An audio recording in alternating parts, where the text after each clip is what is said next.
minutes and then the fire alarm goes off and then I could just laugh and regroup and take a breath and then do it again, and the second time was so much better. But it was because just recording it's can feel so sterile, so absolute, even though it shouldn't, because you get to do it a million times if you're lucky. But Yeah.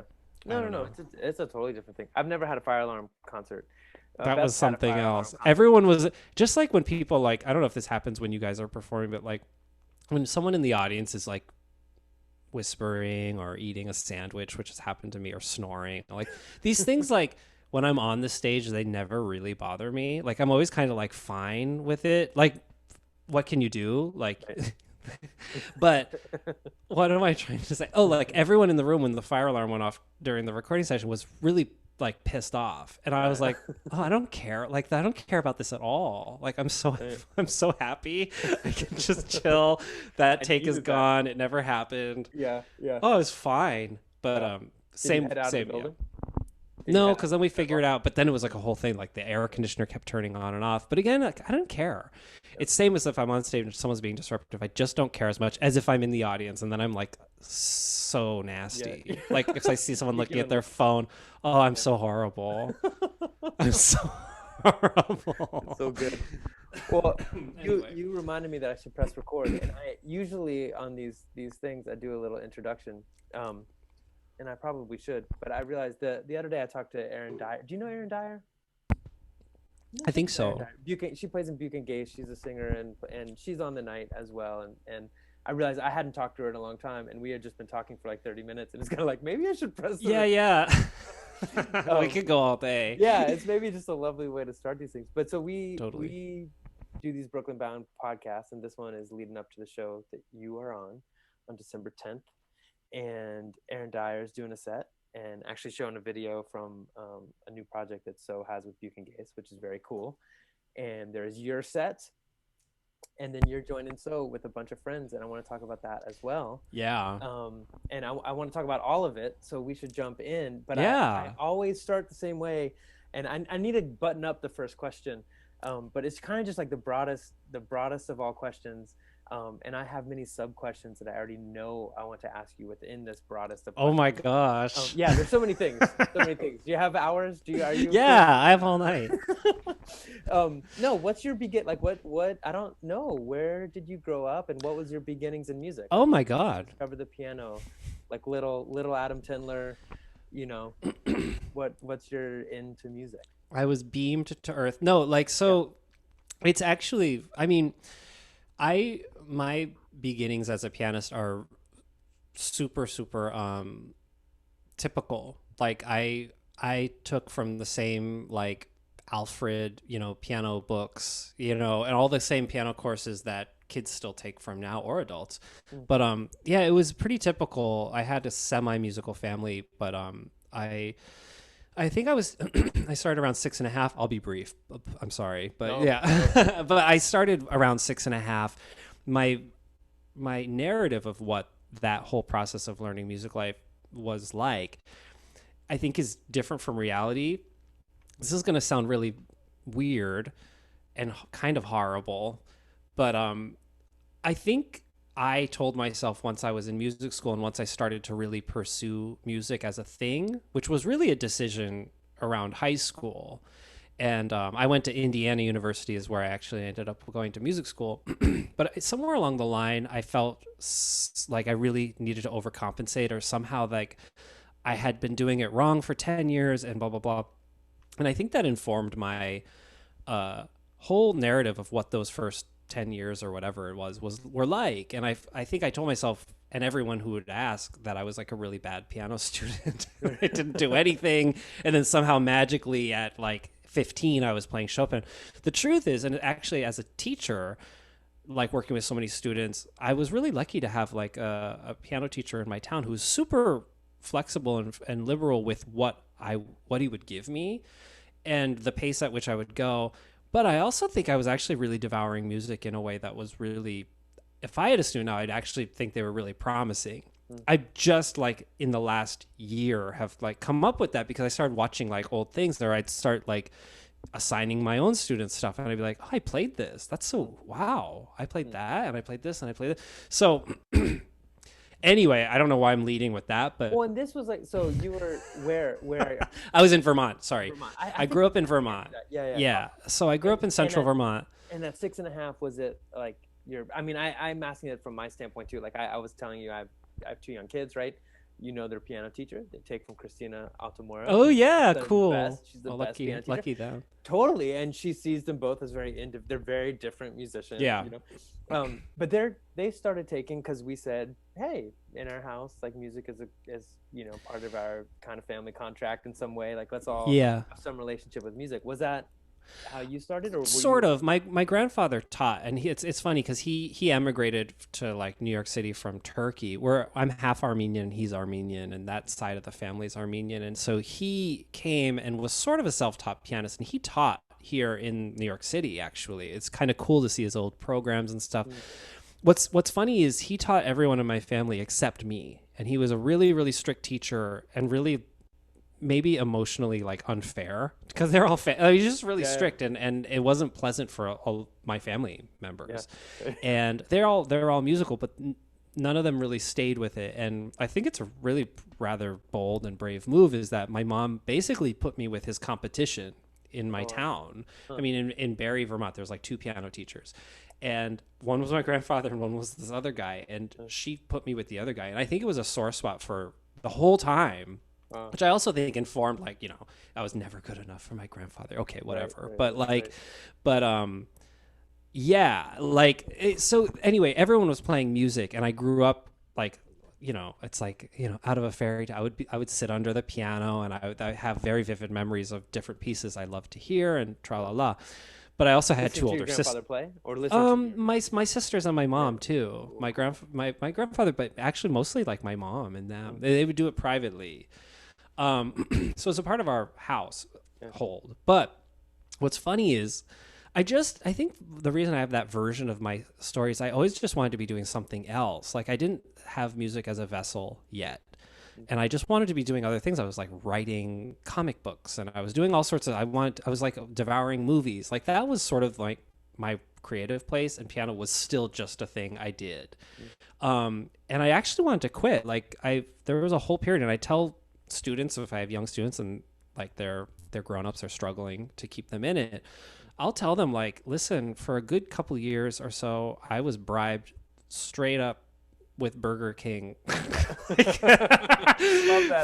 for a while. Yeah. Like that was like my reward. And it's Yeah. funny because I quit everything except piano. Is like the one thing my mom wouldn't let me quit. Anyway, but the long story short is that somewhere along high school, actually, it's something hooked me, and I did start to find music that I found shockingly like resonant with me, like, and I was actually just talking about this in my earlier Cage lecture. I think it's important for people when they associate like my work with modern music or whatever, avant-garde, this, that the origins of that were like Chopin and Rachmaninoff and all these composers who showed me, their music showed me that that there was like this whole universe of like emotional communication and connection that existed in this music that I had been sort of taking for granted. I didn't think it did functioned that way, or that I could function that way through it.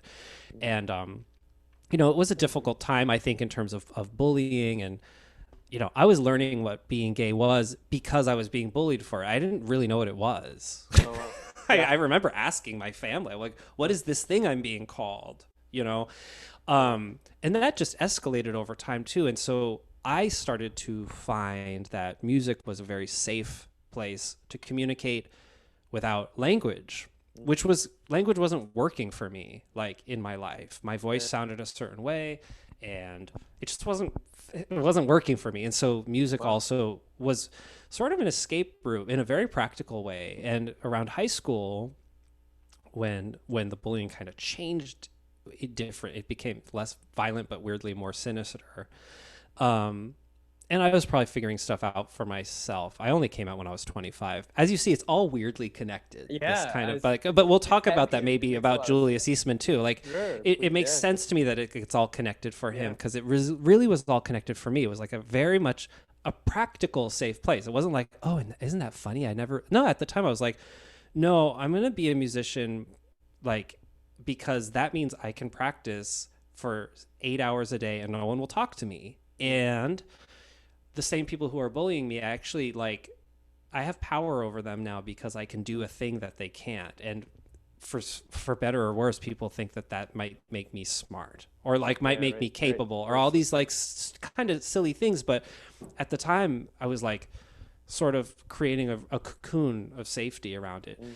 All that said, I also just happened to really love the music. And so I started getting into this kind of riptide that I did really start with romantic composers, and it just escalated like any kind of like escalation, or like I wanted more, like the dissonance that might have been present in Chopin. I wanted more of it in Rachmaninoff, which I wanted more of it in Prokofiev. And then it just kind of kept going until I suddenly found myself in this sort of weird lagoon of American modernists where I kind of still love to hang out. But the origin stories, that's why last week the program was Christian Wolff and Robert Schumann. To me, it's like everyone's at the table. But that's how it all happened. But my going to Indiana and all that stuff, that's what I was coming out of. And I was also very aware that in Vermont, it's easy to be like a big fish, as a pianist. So I was super insecure about that because I just felt like a big school. I remember I didn't know what I was doing also, or not also. I don't know if this is true for you. I didn't know what I was doing when I was like auditioning for schools. Like I had a teacher who was really pumped and was like, audition at these places. And so I went mostly to the Midwest and to Rochester, to Eastman. I just auditioned at these places. Well, one of them was Indiana. And I remember it was one of the first spots, and it was like, whoa, this is serious. Like it's a big, serious. Yeah, it's huge. From. Well, something I lied about to everyone when I was there is that I did a whole audition tour of like, Eastman, Juilliard, whatever, New England Conservatory. There used to be one in Florida called Herod. I did Peabody. Cleveland, and Indiana, I sent a tape. And this is still a story that haunts me. But everywhere else I did live auditions, and Curtis, sorry, keep going. I got into nowhere. No one accepted me. And there was no plan B. I didn't have like a community college at home. That was it. And I was like, it was like every fear confirmed. And then I was like, I never heard from Indiana. That's weird. And I called them and I was like, I sent you a tape, blah, blah, blah. And long story short is they lost it. And I came out for like a special weird audition for the chair of the department. And he was like, and it was so bad. I'm sure it was like the worst audition. It was so bad because it was so late. I don't even know what happened. And I just remembered him being like, okay. He's like, well, I see potential. I never will forget. He said, well, I see potential here, and I need to call this other person in so it doesn't look like I just admitted you, because that's against the rules. So, hey, blah, blah, blah, this person, we're going to accept him. And I I was like, great. Now I know what I'm doing next year. But I was like, what happened? Like this doesn't feel right. And I still remember for orientation when I saw him and I saw him again. He somehow was reviewing my information and he saw that I was a performance major. And I still remember him sort of like being taken aback. And he said, oh, performance major. And I remember being like, yeah, I just always felt like when I was there that I slipped through the cracks. And so I I was just like complete, like overcompensating. I really had very little social life.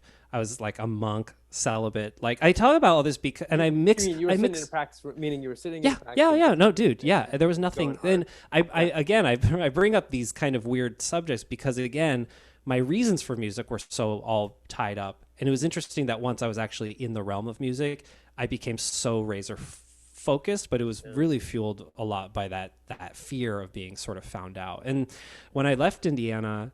And I really do consider it I left. I just fled. I got all my credits and I kind of did the best I could do there in terms of like I was played a ton of recitals and everything on paper and how it looked. I succeeded, but I was still completely paranoid. And so that's why the 50 state tour that I wrote a book about, all that stuff happened because I was still trying to figure out how to actually perform. I want to ask you more about the 50 state tour so I remember. I don't know if this is true, but in my head, I think one of the first times we met, or the first times we really had a conversation, was in New York at this event that Christina. Yeah. I'm sure, I imagine maybe we had crossed paths. I knew your name for sure. I know many things. Yeah, but I remember that conversation very well. Well, it was a wonderful conversation. And one thing I remember out of it is like, it's one of those things where it's just like, and I love this. It was like, let's not just talk about nothing. Like, we have 15 minutes to hang. Let's get in it. And I remember we just talked about real shit the whole time.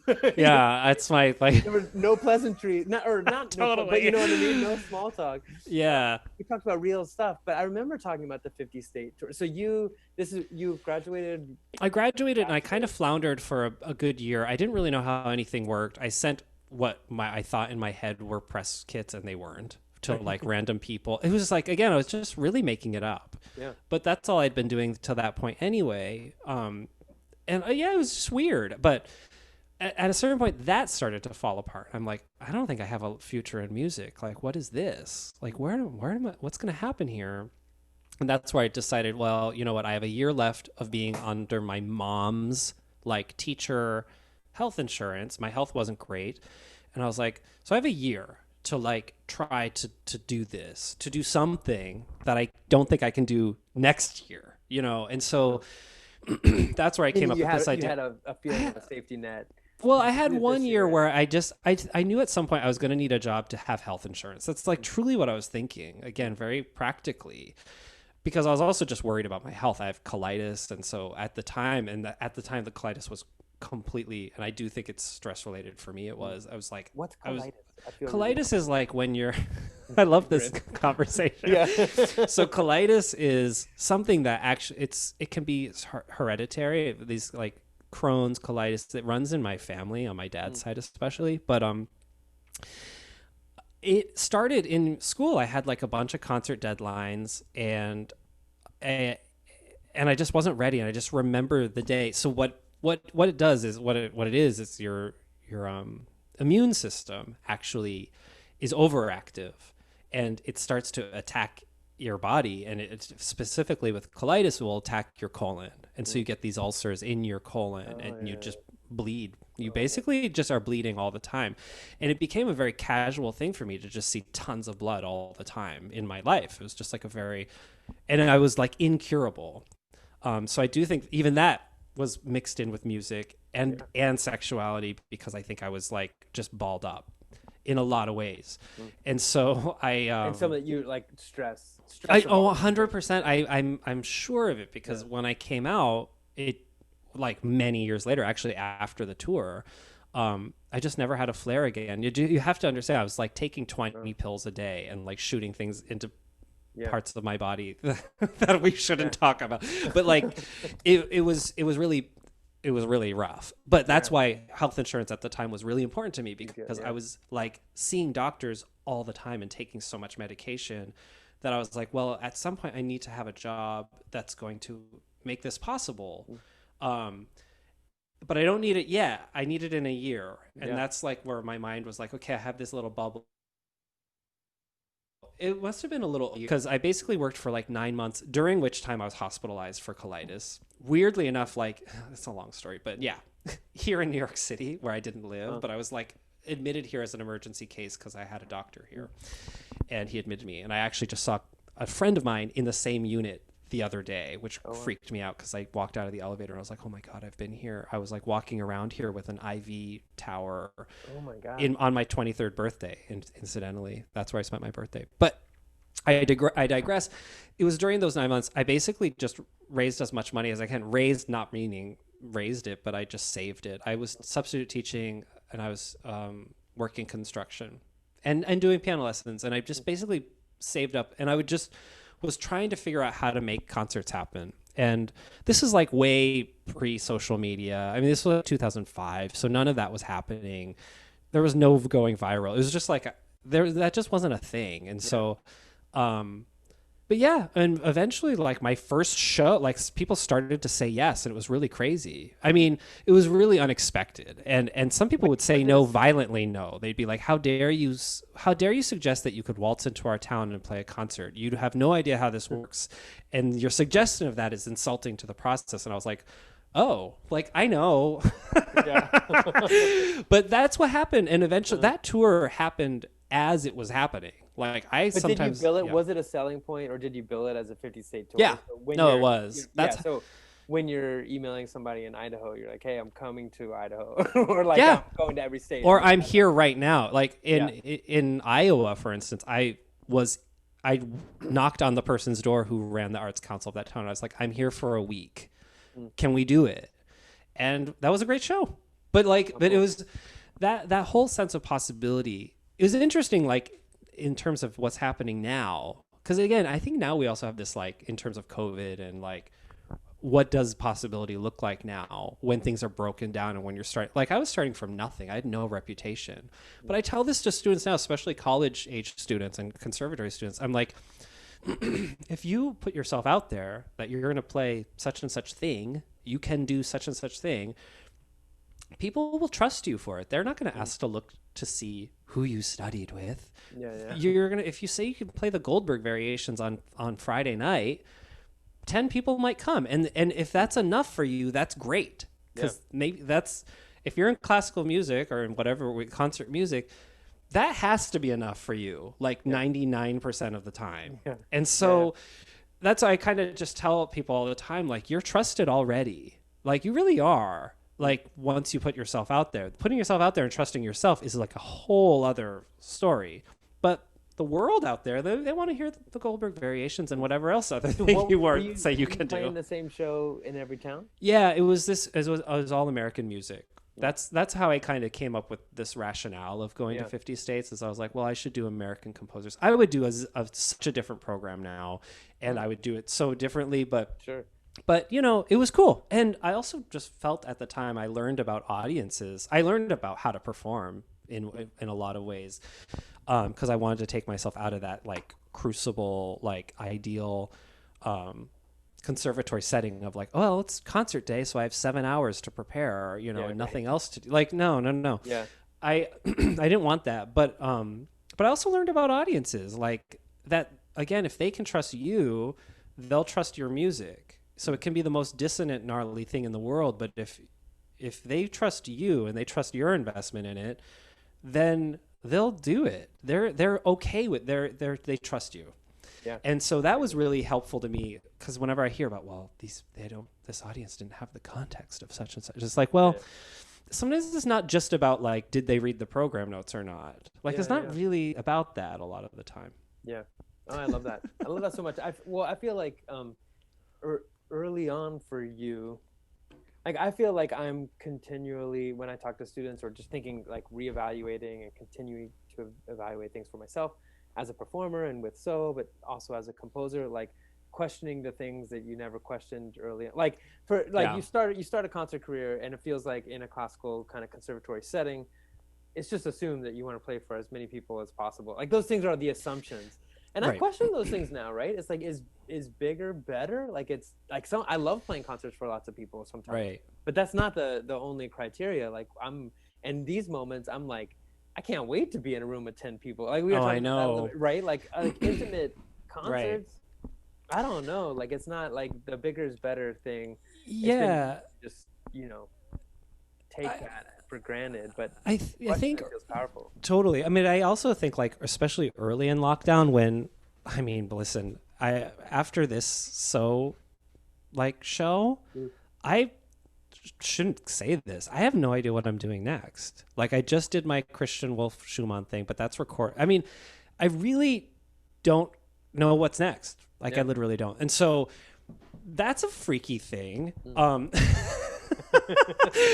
Why do I bring it up? Because early in lockdown, I mean, I think we were all wondering what we're doing, and there was something surprising about the universality of how much panic and doubt everyone was feeling at the same time. And I actually remember talking with Josh from about this in a way, because I was sort of bewildered that any of you had any of the same anxieties that I did, because I felt like there's certain people in concert music, and please take this the right way, take this as a compliment, but I felt like, well, you know, there's Death and Taxes, and there's like Jack Quartet and percussion, you know, they will survive this, you know, and you know, and it was, and I'm not proud to say that during my, like, kind of more selfish or weaker or scared moments, I would feel like, you know, a little resentful, just of like, well, you know what, I just don't have that, and I really feel like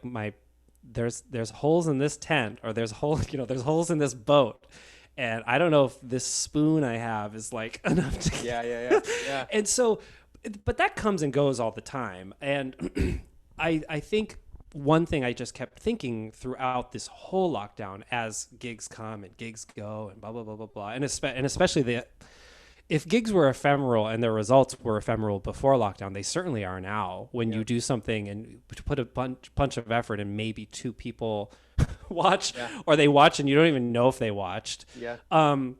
Especially as I think viewership and exhaustion and everyone's just overwhelmed again. Like anyway, the one thing I kept saying to myself even back then was like, well, everyone who is in this game, their love of music better be the reason you're doing this. Like there was almost no other reason to do it before. Certainly not like fame and fortune. Yeah. But now you better really want to do this. Otherwise, there's no reason to do it. Like, why else choose such a No, that'll totally resonate. punishing life and such an uncertain life? And that's true from when I was in high school. I remember my guidance counselor was like, "What are you thinking?" And so that's always been true. But right now, I do think that people, as we've experienced doubts, we have to center ourselves. Okay, why was I doing this in the first place? Well, but I mean, I have to say, I love that death taxes and so percussion. Because, like, I mean, the thing that the thing that I feel is that because I don't actually, So doesn't know that many shows that we have what we're doing after the show either. You know, it's weird. But we do have this association with an institute, like we work at Princeton, and that stability of, like, you know, being a half-time faculty kind of person as a group. Oh, totally. Yeah. That feels so meaningful, institutional support. And then all the questions of why we have that and others don't, and all those things are really real. And I'm really thankful. And also, you know, yes, all the things. totally. Yeah. I think also it's been really strange to watch during this whole thing how, I don't know, it's like a snow globe. Everything just got really weird because suddenly academia, which might have once seemed like, too bad that person, you know, and now it's like, oh my God, thank God I have this, even though that's not such a safe place. But I mean, everything's vulnerable. But similar with like rich people who sponsor stuff. Like there was maybe once upon a time where it seemed like, you know, that they're the man, you know, damn the man. But now it's sort of like, okay, wait, like, but that's who might have sponsored that thing I did in May. You know what I mean? Like, it's just because some person had that money. And like, especially now when, I don't know, when everyone's struggling and everything's tanking, it's also kind of fascinating how much like individual support is. So it's so not black and white right now in terms of how anyone's going to get through this, and in terms of who's going to have to depend on whom and the motivation. So it is weird. I mean, I've been feeling really strange, and this is a super digression, but you know, talk about conservatory culture. Like the goal is, and this is not so much true for pianists, but I think of like instrumentalists, like the goal was to get like the most amazing, like orchestra gig, whatever. And I think of these people who are just orchestra after orchestra who had like furloughed, and how like their only crime was getting the best job ever, like truly, totally. and trusting that they could support their family and pay their rent. It's like, and now it's so scary. I have truly no concept of how any of those people are surviving, frankly. Yeah, I see that with the new music scene. Not so much percussionists, I don't think, but other instrumentalists. I feel like the version of that in the new music scene was a Broadway show. Oh my God. Stability, right? And I remember when that feeling kind of crumbled, and the you know, it's like, and those jobs were a lot of the time really well paying. And again, like, you can't fault someone for having a lifestyle and having a conditioned lifestyle. I'm talking just about rent. Yeah. or Yeah. kids, like Yeah. having a conditioned lifestyle that was supported by something that seems stable. Yeah. Yeah. And to have that not just like taken away, but like the future of it taken away and like immediately. And I Yeah. was talking to friends in finance about this, and they were very like straightforward of being like, because also unemployment is like completely like, if you if you go from the New York Phil salary to unemployment, Yeah. it's Yeah. like With that's not yeah. going to happen. It's not going to Yeah. work. And he was just like, well, they'll have to work with their savings. And I'm just like, oh, that's the plan. Yeah. Like, so Yeah. everyone has savings. I don't. Yeah. Like, you know what I mean? Like, Yeah. so everyone has savings. Like, and what if their parent got sick last year and they had to support? Like, it's so scary. And I do think it hits our scene because of the influence of money and how it's been constructed. It's hit this our scene in a way that's it's hard to actually fathom. Yeah. I've been weirdly like grateful that I'm like something of a cockroach who can sort of Yeah. like slip under doors here and slip under another door, which again I used to really resent that. I used to be like, oh, Right. and Yeah. especially Yeah. when Yeah. COVID hit, I was like, oh man, like I'm not going to play in such and such place for like 10 years now, like never. Yeah. It's back to like health food stores and like jamborees for me. But Health food stores. I love that. Yeah. but Mm. anyway, Well, but let me that anyway. So you- yeah, I- but now I've had moments of gratitude for also being able to be that person playing the health Yeah. food cafe. Well, yeah, no, totally. I want to ask you about the music that's going to be on Brooklyn Bound, but while we're Yes. in this moment, I find myself always asking as one of the questions, talking with folks, just that, yeah, I think about it. You mentioned kids. I think about trying to explain this moment to my kids, Yeah. but broadened out, not just this moment. I mean, when I was trying to explain COVID and quarantine, it's like, okay, it was one of the first times that they looked up at me and they're like, wait, you've never been through this? It's like, no, like nobody's been through this. Who's This driving is the like bus? uncharted territory. Totally. Yeah. And so how do you think about, being an artist in this moment, but then, I feel so actually grateful to have kids to try to understand how to talk about this Black Lives Yeah. Matter moment and this important conversation in our field, try to distill that language to my kids and Yeah. talk through that. And then this election, like so many things in this moment, that feel like they are questioning the kind of fabric of what our Yeah. scene is, what our society is, and then thinking about what it means to be an artist in this moment. Like, what's I'm sure there's, Well, yeah, and the term that comes to mind as you say that those like the Black Lives Matter uprising and then all of and COVID and all the things that have and the election that have shaken, and to use a term of Julius Eastman's, they've shaken that which is fundamental.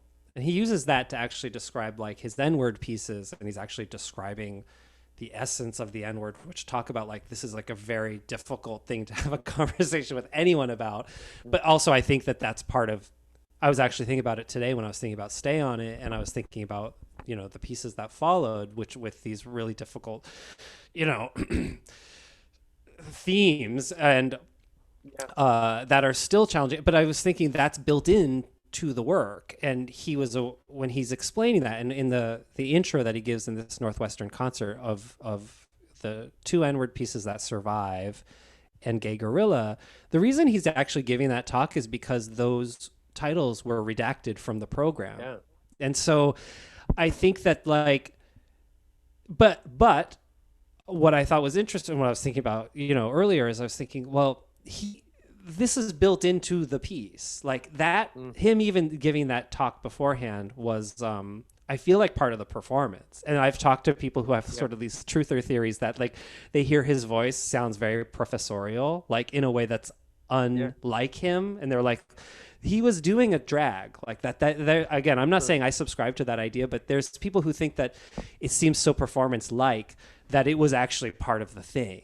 And so that discomfort and that mystery that surrounds his music and those paradoxes and the things that make usually everybody right, including the people who redacted that language from the program. Yeah. Like the thing that makes everyone usually right is, I think, his genius. Actually, he can construct something that can do that, and the bravery is putting it out there. But what was the question? So, but yeah, for me, to actually in this moment. So I don't have kids, but I have found a very similar feeling when a similar gratitude when I've worked with my students as a musician, actually. Like, again, there's times where I'm like, ugh, I wish I wasn't teaching, and teaching means I'm this much of a musician as opposed to that much of a musician. Like, I've gone through that whole thing a zillion times, whatever. Yep. But in moments of gratitude, I'll think, every day I'm given an opportunity to articulate my philosophy of piano playing and how it changes. And I'm able to be proven wrong every day. And I'm able to like share something, and I'm able to learn. Like, that happens because I have to tell someone about it every day. Right. And so I've found even in like moments of the election and this summer with Black Lives Matter, I don't know, like I haven't talked to students that much about it really. But I guess my thing is actually just sort of the community that we are all a part of. I've tried like person to person to have as many conversations as I can to try to see what I think in a way, and try to like hear as many, ideas. But I just find that communication, whether or not I'm an ambassador, like a parent might be seen as an ambassador by a child, or like a teacher might be seen as an ambassador for, by a student, even not in those contexts, I still find that trying to talk it out safe, like in a way that's like, for instance, in a way that's not on the internet, can be really helpful, because that's only what times sometimes that you can feel like where you can hit a pothole and be like, oh, wow. Well, no, I think you nailed it. In the way I was thinking about explaining these ideas to my kids, I was thinking them in a teacher-like way, in the same way and it also very much resonates with me, Adam. My identity has always been, my self-identity has been as a performer and an artist and a concertizer and those things, and teacher hasn't been part of my identity. And even though I teach, and these last 9 months, I think I've been actually like settling into that identity in a way that I really love, in terms of larger ideas of mentorship or leadership in a field, or questioning and well, and not to put you and so on the spot again, because I already said I was so evilly envious of you.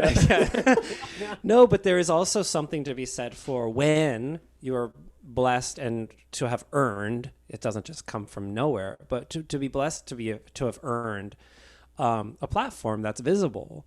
You have to, by default, be thinking all the time about this, because you're visible in a way that a student ensemble that is just starting out is not. Like, just frankly, it's just the reality of it. Sure. And so I'm not going to put words in your mouth or anything, but I can imagine that if I'm having conversations with myself all the time about how I would articulate such and such thing to an imaginary person, like I imagine that you are all having to think about that all the time with your with your programming, with your I don't know, with just even the plan forward and like, or the language that's used in this, and all of these things. You must be having to think about it as an ambassador, because again, I think about it as like, you've earned that, but now you have to like, well, I liked it even you. I wouldn't have expected, but when you the So Jack comment was so great, because to me it's like, I don't think of ourselves as an organization, as an institution, but I think we are now. Better word, not that we're so successful, whatever, but we've been around long enough to be institutional in some way. We have a summer festival, and so I want to think through those things in a way that I find responsible. But I want to ask you about, because you started. Well, one last thing, sorry, because I feel like, and this, it's gonna sound so like, I think one thing we've learned in the last even couple of years, forget even COVID, is like what you think of yourself in terms of what so is almost irrelevant. Like, because it really is, because like it depends on what I think you are. You know what I mean? Or and I hate to say it, but like even social media, like whether or not you think you're an institution it doesn't matter as much as if you're perceived as one. And again, if you have been creating work and a platform for composers, for students, and honestly for audiences to experience and listeners and composer. I mean, if you've again built that platform, just inevitably like you will be viewed as that. And so Yeah.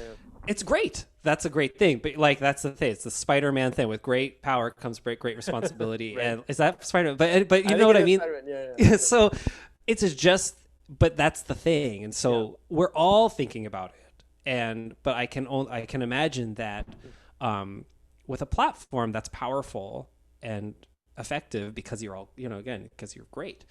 That's but it's just like an element. It's a thing you have to contend with. Again, more than like someone who's in their sophomore year at Indiana. You know what I mean? Like it's just different. Yeah, sure. Yeah. But that person at Indiana, how they perceive you is weirdly like the important thing, which Yeah. is like the weird paradox irony that we are living in is like the power is weirdly like in that person. Yeah. And No, you no, and you're you and nailing like it. we all need to actually be like we're all kind of weirdly having these conversations all the time with these hypothetical people. Yeah. Anyway. Well, no, like you're nailing the inside of my head, because even if I don't feel like a leader in the field, if somebody emails me who's a student and asks me what I think as a leader in the field about a topic, then it doesn't matter what I think of myself. It matters how I treat that moment. And so I think, this definitely, I feel like what's been wonderful about this time to have Zoom rehearsals instead of actual concerts and to just talk a lot is to kind of like try to evaluate what our the way we've been doing things and how we can change what we're doing, and see what blind spots we've had. And I think it's been remarkable that and this is going to try to lead us to Julius Eastman, because the fact that was such a huge blind spot for me / for a group who has spent so much time in early 70s or just in 70s minimalism and 70s in the 70s scene, the idea that music is new to me, and the fact that the first time we're going to play Julius Eastman's music is this Stay On It show December 10th.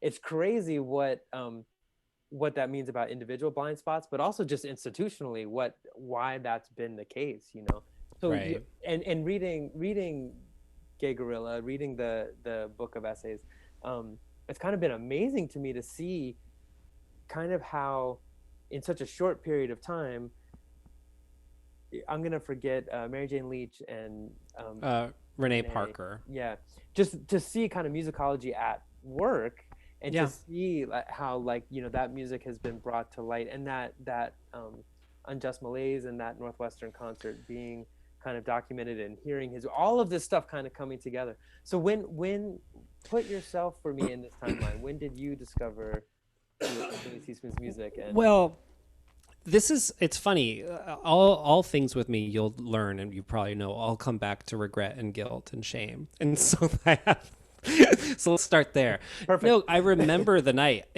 My relationship with Eastman, and I have this similar relationship with Cage's music in a funny way, because I get associated with playing Cage's music. I feel like I came to it very late, and one of the pedigrees of like Cage performers in air quotes is that they knew him. I knew John Cage. No. Well, I didn't. Like, I was 10 when he died, so like no. And so, but that's always been something for me. I'm like, well, I don't know. I'm like this. There's always a sense, am I a tourist here? Yeah, it's the same thing for percussionists. There's those who we knew Merce and we had lots of hands. Yes, but we didn't know Cage, and there was that. But still, but that's the other thing is, and this is going to be true for Julius, as I'll get to in literally 5 seconds, is that you start to get close to the people close to that source, and that's also really powerful. And in a way, again, I'm good at rationalizing. I've rationalized that maybe is okay. It's okay, perhaps, that John Cage was not my friend. And I actually have a weird distance there, so I don't think of him that way. Actually, I've no line between him and Schumann, who I'm looking at the score over there. They're the same person to me. So Eastman, anyway, I feel a little guilty of this, and every time I'm like chiming in about Julius Eastman, or again, now I've played a bunch of his music. I still think of the time that I first heard about him, and it was like not a long time ago.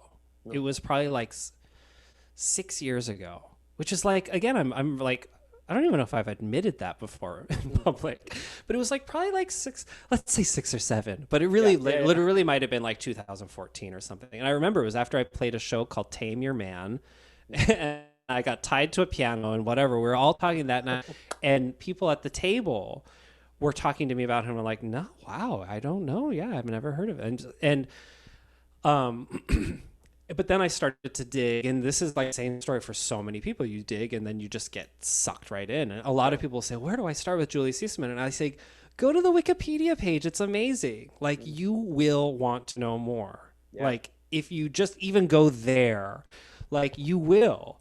And but then even then, it feels like it's not early in terms of Julius Eastman Renaissance. And of course, there's pioneers like Mary Jane Leach and that New World recording. It's funny how much of a family affair it is. Like, the person who runs New World Records was like Julius's boss at Tower Records. Like, you know what I mean? Yeah. Like, everything's connected. Yeah. But in those, for me, early days, again, it feels like Julius hadn't exploded for like the second or third time yet. Yeah. I had like the pleasure and the privilege of working with people like Joe Kubera, who was Julius's kind of his piano confidant. One of Julius's last like visits to him, he had presented him with this piece called Piano 2, which is like a very late Eastman piece. And Eastman showed up at his house in Staten Island and was like, Joe, play this. And he had whiskey, and Joe, it was his dude, you know? And so meeting that circle and getting and earning their trust, and in the same, you know, you just have to be there and do the work. And then you start to earn people's trust. And that's sort of what happened with Eastman's music. But in the very beginning, I didn't even know how it worked. And Joe showed me. And that oral tradition of Eastman's music, I also think is really compelling and interesting. I've been talking about how the music, he provides so much information in the music so that it functions a certain way, but he leaves out this one crucial element, which is him telling you how to do it, which I've found to be really I don't know. It makes him have to be a part of the process. I don't know. I've been thinking about that a lot lately but anyway, but that's how it was passed on to me. That's how the tradition was passed on to me. And that's how I pass it on to other people. And every time I do that, like we're thinking about, the more you do something, the more you learn, the more arguments I'll have. Oh, I can't believe I did that last time. No. It's definitely like this time. Like that was wrong. Like you see that his music is this kind of like this thing that truly is an organism. But that's my history with it. And you know, it's changed a lot. Like I do think even in the course of 5 or 6 years, I don't know. It's just interesting. Like last year I played, you know, Crazy N-word with Joe Kubera. The only other time he had played Crazy with a 2-piano version was with Julius, and that was the last time he had done it, and it was like in 1980 or something. So that was stunning, and they had done it at the Kitchen or something. So to do that with Joe was really amazing. I was thinking about it today. I'm like, I don't know if he and I can do that right now. Like, we know how the piece works and we play it really well. But again, talk about something being irrelevant. Is that relevant? Like, I don't know. I don't know if that's a relevant thing, because we look like how we look. We're not black people and we're playing this piece with that title. Yeah. And whether or not we're good at it, and whether or not Joe like was Julius Eastman's true like right hand man when it came to piano, and that Joe again passed that tradition on to me, and again whether or not Julius Eastman literally would even care, or whether or not Julius Eastman built this huge like shit show into the piece, which I think he did. I think he wanted I truly think he wanted everyone to squirm. Yeah. It's almost irrelevant, because if we go and do that and it looks a certain way to someone, and I'm not denying their feelings, if they feel that way, then we've caused pain and we have to take all these things into account. So even in the course of a couple years, that's things have changed. Like I don't know when I'll play that piece again. Yeah. Um, Well, it's been interesting 'cause a little bit. I'll say, I mean, we've I've been checking out Julius Eastman's from music from from afar, like not playing it, for a while, and been so intrigued. And we've been talking with Andrew, his now publisher at Shermer, who's really been like, doing work to really kind of proactively approach ensembles. And, in his mind, he's kind of really selling us on the inward pieces, because in so many ways, I listen to that music, and in so many ways, that language makes so much sense for percussion. oh yeah. Like, right, like it's kind of like, how have we not gone there yet? But then it's impossible for us to imagine. But then what's interesting, and I wonder what you think about this, why for me, intuitively, the first one I can imagine playing is Gay Gorilla. Oh, interesting. Because I'm not black and I'm not gay. Right? Like, there's no right. well, listen. I mean, again, we're going into like some very like tricky places. But one thing that is interesting is that I do think that the pieces we'll be hearing of Julius Eastman for the next couple of years are "Stay on It" and "Gay Gorilla," because that's totally. Like you can do that, totally, and that's okay. And listen, they're both amazing pieces, so great. Yeah, totally. But right. like, what's funny is I think Evil, you guys could like slay Evil in such a way, and it's actually so fun to play. It's such an exhilarating rush. It's like low-key not super hard to put together in a way that Crazy really is. Yeah. Like, you would set the room on fire. But again, like, it's how to frame things now is really, but that I keep coming back to Julius himself, and I do think that dissonance and that discomfort, and that, I don't know, the first thing I really was thinking about this, I'll to be very specific, I was thinking about it when I was getting out of the shower. I was really thinking, just to prove that I really was thinking about this earlier, but I was really thinking, like, because I keep saying, well, that's how it is now. That's how things are changing. No, it was like that at the premieres. Like it was happening at the time. Like that there was this push and pull between what was acceptable and what wasn't. And so it really was, again, I just keep going back to the idea that it was built into into the music. This discomfort, he's having to like even like, this having to sort of like gnash your teeth and even look at the title, like all that stuff, it's so built into it. He didn't have to do any of that. He actually came from whatever. Yeah. This Buffalo tradition, he could have named it like, Sequence 7, or whatever. Piano Piece 4, which was doing. He was adept at that too, but he chose these things.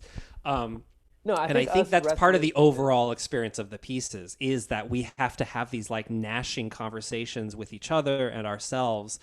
But I think also the way our culture is built in terms of how we communicate, and especially how we have to communicate now in lockdown, it's really, really hard to do that and actually to sort of give context to this stuff.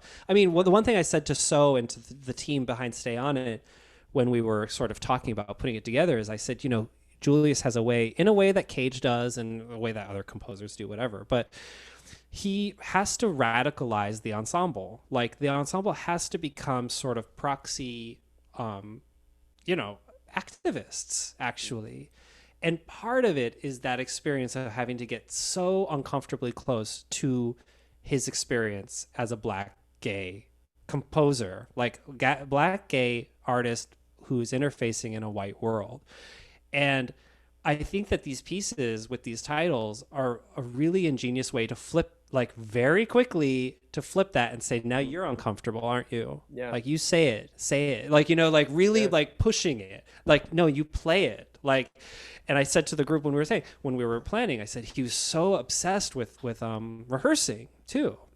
Like it has to be right. As he says again in his intro to those pieces at Northwestern, they're not quite yet perfect, he says. But like that striving for perfection is like such a premium for him. But again, that radicalization of the ensemble is I think just shows that his music, it's all encompassing. Yeah. Like even the discomfort, even the the contradictions. Like, it's full of it. And if you talk to his ex, and if you talk to people who were close to him, he was very difficult to be around. Like, this kind of the lionization of him, I think a lot of his actual friends and lovers and allies are uncomfortable with, because they know him. Again, we talk about, do we wish we knew such and such composer? They're like, well, I knew him. And it's like, we did not invite him to dinner. I mean, that's, and it's part of the tragedy of him dying alone. It's like, he was isolating himself in a way that, and also sabotaging the music, his own output, in a way that doesn't make sense to nearly anybody who's in this field. And I don't think it made sense to his colleagues either. Like, to allow things to be so ephemeral, including himself. So he's just a perplexing figure. Well, I love it. It's interesting. I feel like So has been a part of a lot of lineages and legacies that are being kind of calcified now. Like Cage's legacy is, there are those that worked with him and those that didn't, and arguments about right ways to do things and more open ways, and those same arguments feel like they're happening in Eastman's music as well. To just big time, like huge big time. It's an interesting moment, and I think, I'm not sure that I know the music well enough to have strong feelings, but it's impossible not to have strong feelings once you get in there. You have to, but and just like Cage, you have to become an ambassador. You have to participate in it in a way that you must have strong feelings about it. And so I've had people who are about to play his music, they'll reach out about a certain piece, and they almost want to know how to do it. And I'll sort of encourage them, like, no, again, part of the process, again, since Julius isn't here and to tell us, like, part of the detective work, that's part of the fun, is to listen and look at, like, some of the surviving evidence, or like, if there is any, and be like, how is this doing this? And like, there's mysteries that remain in the Gay Gorilla score to this day that none of us can figure out what they mean. I love that though. That's exciting. Oh yeah. And there's but that detective work makes you also, like, makes any performer of Eastman's music, like, you become like a weird advocate of your own version. But again, that changes over time. It's exciting, but there are definitely, like, people will stick to their guns. Like, no, that's I can't believe they did that. Like, I can't believe they did stay on it that way. Like, I know but people are gonna have powerful reactions in general. But they will. But I think that with ours, there's also, and this happens with Cage, and it happens with with a lot of modern music, especially graphic scores and, like, indeterminate pieces, and I think you can tell when something's just, like, not prepared. And not well put together, and people don't understand it, or when someone gets it and then they start to, like, poke at it.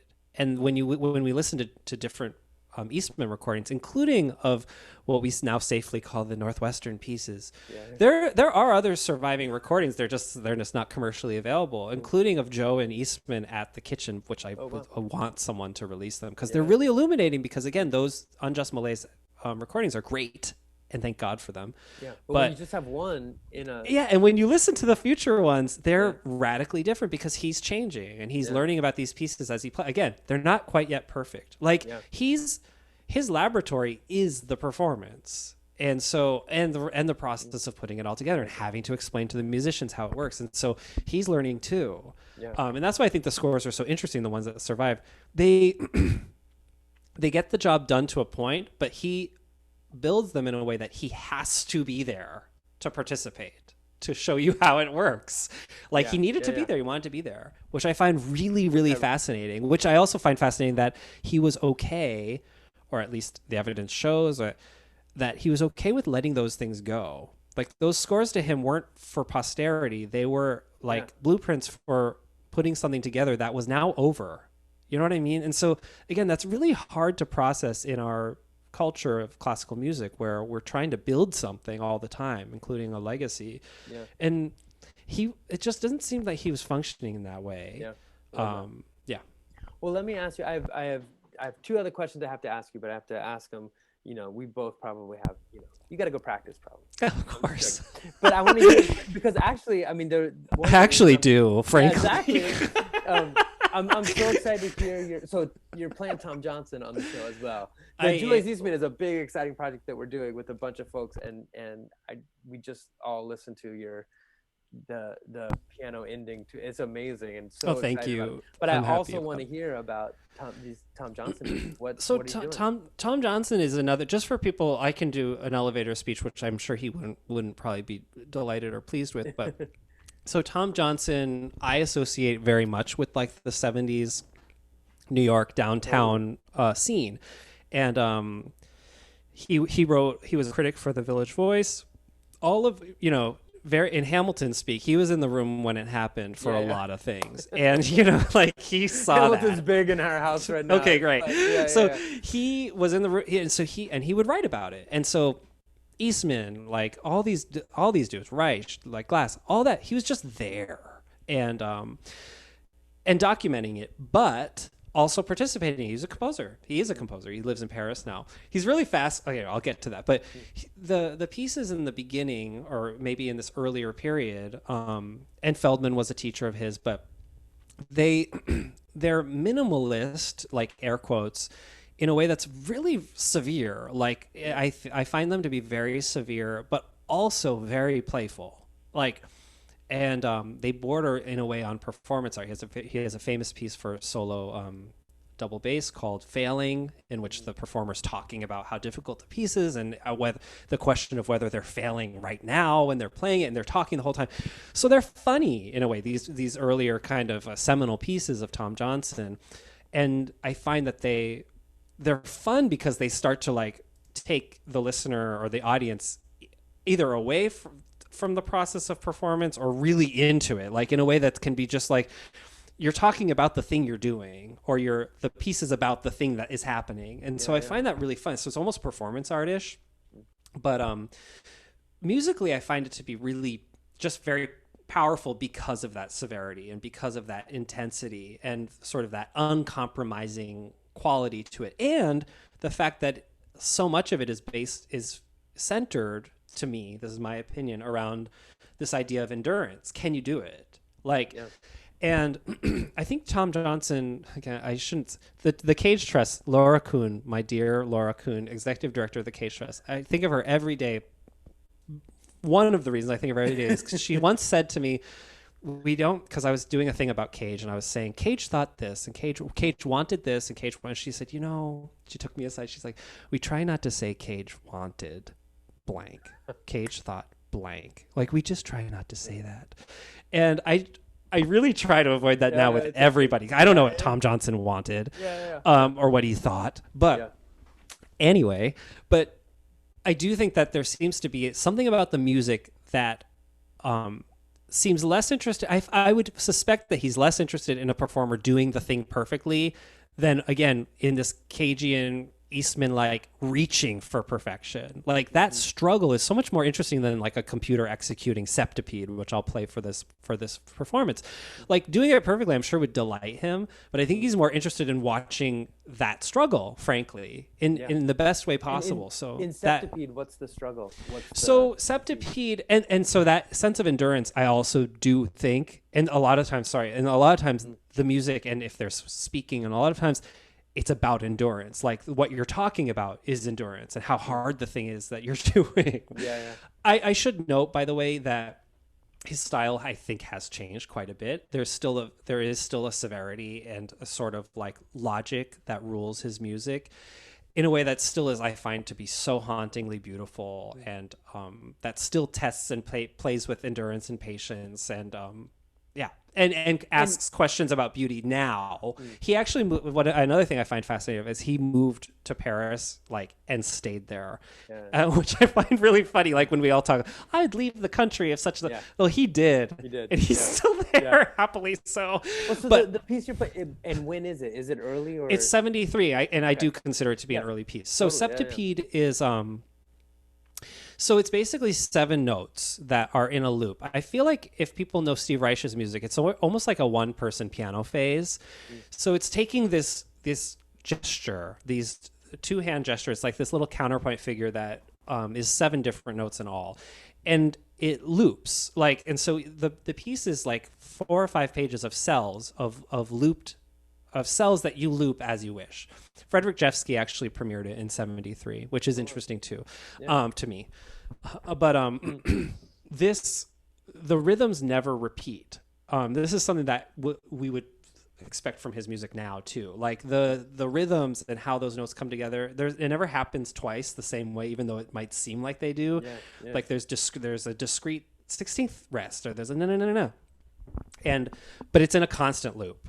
And so even when I play it, I actually have a visual metronome going, just like pop, pop, pop, pop, pop, pop. And so, and some of them are really hard, and they're tongue twisters, and I mean it's crazy. It's just it's an exhilarating experience, but it's not. Well, I'm excited to see what people think about it, because I find it to be exhilarating and exciting, and I actually think the struggle of just staying on it, like no, you have to do this. You got to grind through it, even if your fingers start to fail. Like that is compelling to me. I also am just as interested as someone's like, I could not stand that. I had to leave the room and blah, blah, blah, blah, blah. That's also very interesting to me. It feels like that's built into his idea. I think it's that endurance is for everybody. Like we're all playing with it. Audience endurance. I mean, I think the counting pieces are the first things I knew. And then I saw do you know 9 bells? Is it 9 bells? Oh, yeah. You know, it's a kind of a percussionist walking these patterns, striking these bell plates or chimes when they pass them, and each movement has a different kind of way they walk. And I think the first time I saw it, I got to be above it and kind of look down and see the patterns, which is lovely, and hear the footsteps on the concrete. You know, it's really, really, really awesome. Really awesome. The number pieces, which for anyone listening or watching, like it's like 2 performers and they're just speaking a pattern of numbers back and forth. And the fun thing is that you kind of do see how it's working as it's working, but it's still somehow really exciting and funny. Like fun. Transparent. That one is very transparent. It's like but I'm feeling maybe Substitute isn't as transparent in a certain sense. I think you can hear the changes. I do think you can hear you hear what he's doing, and but yeah, I think it's just I just think it's such a wild piece. I'm like both. I don't know why everyone doesn't play it all the time, and I'm also like hope no one else plays. That's great. But it's just a ton of fun. I play another piece of his called Triple Threat, which again, like you're doing a live like taping over yourself with tapes, But again, what's fun about it is that you're walking that line of failure in a really, really transparent way. Just like in the counting piece, if you mess it up, like it's super obvious. Everybody knows. Yeah, totally. And again, like we're talking about the genius of constructing a thing, like with Eastman, like the genius of being able to turn something on. That ability to make the audience and the performer feel vulnerable and exposed for like the same reason. Like, I hope he makes it. The audience, I hope he does it, is the same as the performer. I hope he does it. And the piece is about that. It's the postmodern, like more than postmodern, but yeah, I hope people like it. And I say this with a lot of the music I play. I just hope people go to the end. Like, I hope they stick with it. Well, they better, because the stay on it thing is so freaking great. Well, our virtual Brooklyn Band and everything, But I think I don't know our virtual audience 100%, but I'm pretty sure I know. I think we're good. I hope so. I think no, it's a real hoot. Well, I feel like in a lot of ways in this conversation we got 2 for 1, because I feel like we usually talk about the kind of solo set, and then we got so much context on Eastman as well, which is just lovely. I'm glad. The question I always ask to end this jam, but we've been talking about it already, or maybe before I turned on the recording as well. Just the idea. I think both of us really miss the being in the room where it happens, like being having a shared experience with music in a room, and for so whenever we tour, I feel like it's like those little anecdotes of what happened on stage, either during that tour or years before, and the kind of shared experiences as the band, are just so meaningful. So could you share a meaningful concert experience, like in the pre days, you got on stage, maybe one of your states? Well, you know what I will say is this what came to mind first, because we all have so many fun weird stories, but the only other time I've performed Septipede was and it's the video that's on YouTube, and you'll see me like having a very similar conversation about Tom Johnson. But Mm. it was in a friend of mine who is this really beautiful pianist, and he's an improviser and composer named Eli Wallace. He was hosting like a little series like out of his living room, Mm. and we had no idea who was going to come. I feel like five less than 10 people were there, maybe more than five. Mm. And everyone was just like there. I played this and a piece by Philip Glass that's very, very early called How Now. And it was sort of two really severely minimalist and I think really electrifying pieces. Mm. But I just remember that night very well because I was just like in a sweatshirt and a weird hat. And and I didn't know how people would like the piece, and they dug it. But it was because I do think part of it was because we were all like there sharing it, and like that intensity of that shared feeling. It's almost like, I don't know if you've like ever been in this happened to me during like times of stress in my life where I'd like randomly would go to churches and I would like weep, but it wasn't because of I was feeling such a certain way, but I feel like there was such a general intensity of feeling in the room, and it would just like an Epsom salt thing. It would just like pull something out of me, and I was crying. I'm like, why am I crying? Oh, What the? yeah. And similar with I think performance is that shared energy. It really does create a different ingredient. Yeah. And I mean, Yeah. I was talking earlier with someone about Cage. I feel like I'm talking way too much about Cage today, but he was like, I don't know. I don't. Talking to the right guy. Okay, good. Well, he was like, I'm glad we had this talk about Cage. So when I go and listen to recordings, I know what I can. And I was like, you know what? I'm going to say something that's maybe not the greatest thing to say, but I was like, a lot of it doesn't work on recordings. Yeah. I was like, you kind of need to just like be there. And being in a live concert hall, you surrender yourself in a certain way that's very powerful, and in a way that can't be, it's hard to like do that in a live stream when you have other tabs No, that totally. could be Yeah. very seductive, Yeah. and you have like chips over there and like, okay, Yeah. well, okay, I'm gonna No. do this, and so the surrender of a concert experience, whether it's in a hall or in someone's living room, like in a living room, you're on if you're sitting Yeah. next to me, and you're You're just part as of on it. as I am. Yeah. And so that shared experience I think is really powerful, and I think Yeah. when we come out of this we'll be really sensitive to that and really grateful for that. I think we're all really grateful for that now, even if we're not Yeah. experiencing No, it. I'm feeling that optimism too. That like I feel like concerts are so much about shared experience in a time when we have so little shared experience oftentimes, so the idea that you're going to experience something together um, has become more and more powerful for me over the last, shall we say, 4 years. I mean, it's been Yeah. really on my mind in that way.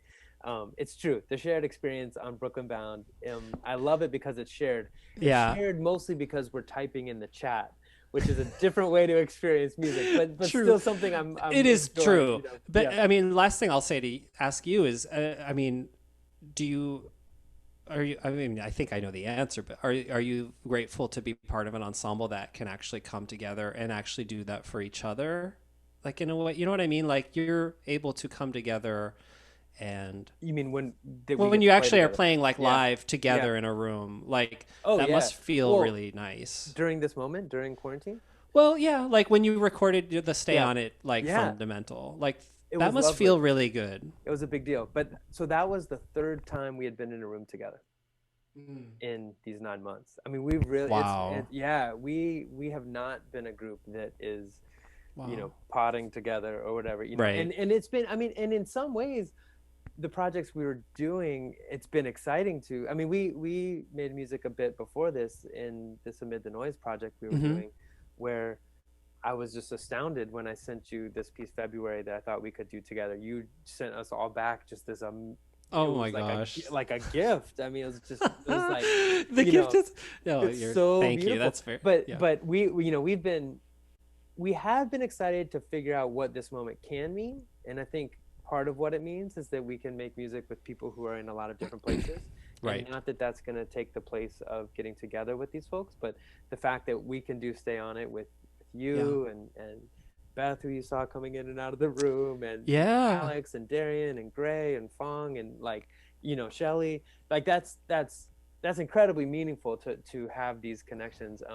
but Yeah. the few times that all four of us have been in a room together is definitely really powerful. And but to answer your question, I am grateful to have an ensemble, Yeah. of just I know you're collaborating and doing solo work at this time too, but to have some, even Yeah. though our rehearsals are so silly, I mean, I, like we have Tuesday Zoom rehearsals, it makes oh, no you sense, do? but it's a time to get together and talk about the Yeah. the work that we're doing, um, Well, you're all such swell yeah, guys. So, I and consider it I'm family. talk about grateful. I'm so grateful to have all of your trust. The first time I saw you all was like in Houston. Like after the 50 Oh States wow, tour, I ended in Houston. You guys played at like Diverse Works or something, totally, and yeah, I yeah. was there. And I Oh introduced no myself, I way. think, to Adam.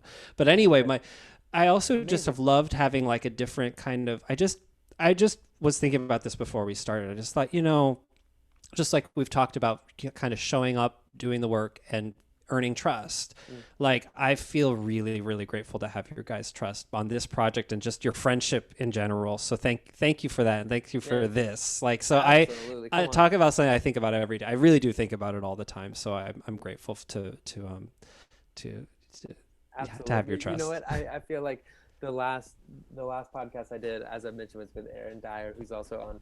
And Yeah, I feel like we ended in the same way. It was just like I am grateful that we just got to talk for over an hour, and yeah, I'm it's a also dream. grateful for your trust as well, Adam. Thank you for Thank putting you. this music together for our show. You And bet. if you don't know what you're doing in January, and I don't know what I'm doing in January, it probably means we should do something together. So Yeah, there you we'll be go. We'll do figuring stuff something. out. We have But to. the show's December 10th, and you'll be there.